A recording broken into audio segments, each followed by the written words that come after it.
નમસ્કાર મિત્રો, સ્વાગત છે તમારું અમારી યુટ્યુબ ચેનલમાં। તો મિત્રો, જીપીએસએસબી એટલે કે Gujarat panchayat service selection board દ્વારા અધિક મદદનીશ ઇજનેર ઇલેક્ટ્રિકલની પોસ્ટો ભરતી જાહેર કરવામાં આવેલી છે। તો આ ભરતી વિશે આપણે તમામ માહિતી એક જ વિડીયોમાં મેળવી લઈએ। તે પહેલા વિડીયો ગમે તો લાઈક અને શેર કરી દેજો, ચેનલમાં નવા હોય તો ચેનલને સબસ્ક્રાઇબ કરી દેજો। તો ચાલો મિત્રો, વિડીયોની શરૂઆત કરીએ।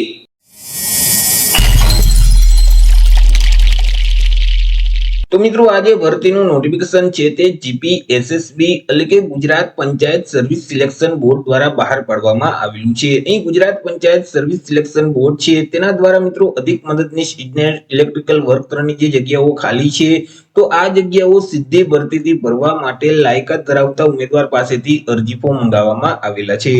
તો સૌથી પહેલા તો આપણે વાત કરી લેશું કંઈક અગત્યની તારીખ વિશે। તો મિત્રો, આ જે ભરતી છે તેમાં જો તમારે અરજી કરવી હોય તો ઓનલાઈન અરજી ફોર્મ ભરવાનું રહેશે। અરજી ફોર્મ ઓલરેડી શરૂ કરી દેવામાં આવેલા છે। 11/4/2026 થી અરજી ફોર્મ શરૂ કરવામાં આવેલા છે। 11/4/2026 થી લઈ અને 2/5/2026 સુધીમાં તમારે ઓનલાઈન અરજી કરી દેવાની રહેશે। ઓનલાઈન અરજી ફોર્મ છે તે જે ઉજાસનું પોર્ટલ છે એટલે કે ujas.gujarat.gov.in નામની જે વેબસાઇટ છે તે વેબસાઇટ ઉપર જઈ અને તમારે 2/5/2026 સુધીમાં ઓનલાઈન અરજી ફોર્મ ભરવાનું રહેશે। પરંતુ મિત્રો, આ ભરતીમાં જો તમે ઘર બેઠા જ ઓનલાઈન અરજી ફોર્મ ભરાવવા માંગતા હોય તો અમારા જે WhatsApp નંબર છે 6352228352, આ નંબર પર તમે WhatsApp પર મેસેજ કરશો કે અમારે અધિક મદદનીશ ઇજનેર ઇલેક્ટ્રિકલમાં અરજી ફોર્મ ભરવું છે, તો તમને નજીવી ફી સાથે ઘર બેઠા જ ઓનલાઈન અરજી કરી દેવામાં આવશે।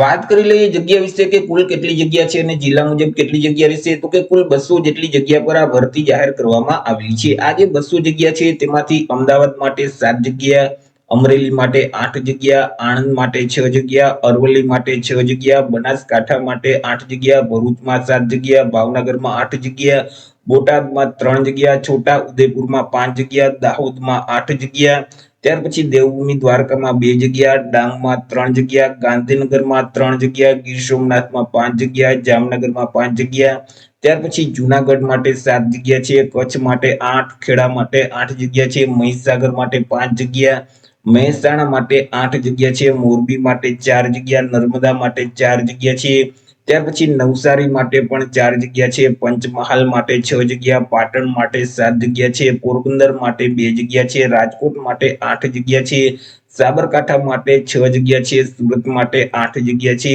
ત્યાર પછી સુરેન્દ્રનગર માટે 8 જગ્યા, તાપી માટે 6 જગ્યા છે, વડોદરા માટે 6 જગ્યા છે, વલસાડ માટે 5 જગ્યા છે, વાવ અને થરાદ છે તેના માટે 6 જગ્યા છે।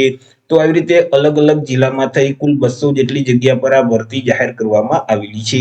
વાત કરી લઈએ એજ્યુકેશન ક્વોલિફિકેશન એટલે કે શૈક્ષણિક લાયકાત વિશે કે અરજી ફોર્મ ભરવા માટે ઉમેદવારની શૈક્ષણિક લાયકાત કેટલી હોવી જોઈએ, તો કે ઉમેદવારોએ કોઈ પણ ટેકનિકલ એક્ઝામિનેશન બોર્ડ અથવા તો કોઈ પણ સરકાર માન્ય યુનિવર્સિટીમાંથી ડિપ્લોમા ઇન ઇલેક્ટ્રિકલ એન્જિનિયરિંગ છે તે પાસ કરેલ હોવું જોઈએ। પરંતુ જે ઉમેદવારોએ ડિગ્રીમાં ઇલેક્ટ્રિકલ એન્જિનિયરિંગ કરેલ હશે તો તે ઉમેદવાર આ ભરતીમાં અરજી નહીં કરી શકે। માત્ર ડિપ્લોમા ઇન ઇલેક્ટ્રિકલ એન્જિનિયરિંગ કરેલ ઉમેદવાર જ આ ભરતીમાં અરજી કરી શકશે।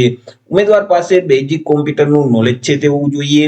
ઉમેદવાર છે તે ગુજરાતી ભાષા અથવા તો હિન્દી ભાષા અથવા તો બંને ભાષાના જાણકાર હોવા જોઈએ। ચર્ચા કરી લઈએ આપણે એજ લિમિટ એટલે કે વય મર્યાદા વિશે કે અરજી ફોર્મ ભરવા માટે ઉમેદવારની ઉંમર કેટલી હોવી જોઈએ। તો કે અહીં અરજી ફોર્મ ભરવાની જે છેલ્લી તારીખ છે 2/5/2026 ની તારીખને ધ્યાનમાં રાખી ઉમેદવારે પોતાની ઉંમરની ગણતરી કરવાની રહેશે। 2/5/2026 ના રોજ ઉમેદવારની ઉંમર છે તે ઓછામાં ઓછી 18 વર્ષ અને વધુમાં વધુ 33 વર્ષની હોવી જોઈએ। પરંતુ અહીં જે ઉમેદવાર અનામત વર્ગના ઉમેદવાર હશે તો તેઓને છૂટછાટ છે તે આપવામાં આવશે। જેમ કે સામાન્ય વર્ગની જે મહિલા ઉમેદવાર છે અને અનામત વર્ગના જે પુરુષ ઉમેદવાર છે તેઓને 5 વર્ષની છૂટછાટ આપવામાં આવશે। અનામત વર્ગની જે મહિલા ઉમેદવાર છે અને સામાન્ય વર્ગના જે શારીરિક રીતે અશક્યતા ધરાવતા જે પુરુષ ઉમેદવાર છે તો તેઓને 10 વર્ષની ઉંમરમાં છૂટછાટ આપવામાં આવશે। સામાન્ય કેટેગરીના જે શારીરિક રીતે અશક્યતા ધરાવતા મહિલા ઉમેદવાર છે અને અનામત કેટેગરીના શારીરિક રીતે અશક્યતા ધરાવતા જે પુરુષ ઉમેદવાર છે તો તેઓને 15 વર્ષની છૂટછાટ આપવામાં આવશે। અનામત વર્ગની જે શારીરિક રીતે અશક્યતા ધરાવતી મહિલા ઉમેદવાર છે તો તેઓને 20 વર્ષની ઉંમરમાં છૂટછાટ આપવામાં આવશે। માજી સૈનિક છે તો તેઓએ જે સંરક્ષણ સેવા બજાવેલ છે તે ઉપરાંત ઉંમરમાં 3 વર્ષની છૂટછાટ છે તે મળવાપાત્ર થશે। પરંતુ અહીં કોઈ પણ સંજોગોમાં ઉમેદવારની ઉંમર છે તે 45 વર્ષ કરતા વધવી ન જોઈએ। જો ઉમેદવારની ઉંમર છે તે 45 વર્ષ કરતા વધી જતી હશે તો તેવા સંજોગોમાં તેઓને ઉંમરમાં છૂટછાટ મળવા પાત્ર થતી નથી. ચર્ચા કરી લઈએ પે સ્કેલ એટલે કે પગાર ધોરણ વિશે કે ઉમેદવારને કયા પગાર ધોરણ મુજબ પગાર આપવામાં આવશે. તો ઉમેદવારોને પ્રથમ 5 વર્ષ સુધી તો ફિક્સ પગાર છે તે મળવા પાત્ર થશે.